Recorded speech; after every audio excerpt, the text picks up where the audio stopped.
মানুষ যদি দুটা গালি দেয় চুপ করে থাকে, ও তার আমল নামা নিয়ে আল্লাহর সামনে দাঁড়াবে, আর কিয়ামতের মাঠে বহু নেকি ফ্রি ফ্রি পাওয়া যাবে। এটা কি জানেন? কিয়ামত অনেক নেকি বিনামূল্যে ফ্রি ফ্রি আসবে আমল নামায়। কেন আসবে বলি হাদিসটা।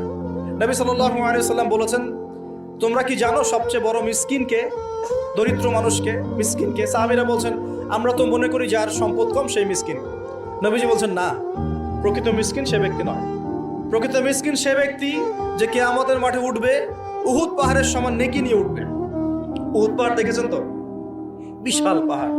উহুদ পাহাড়ের সমান নেকি নিয়ে উঠবে।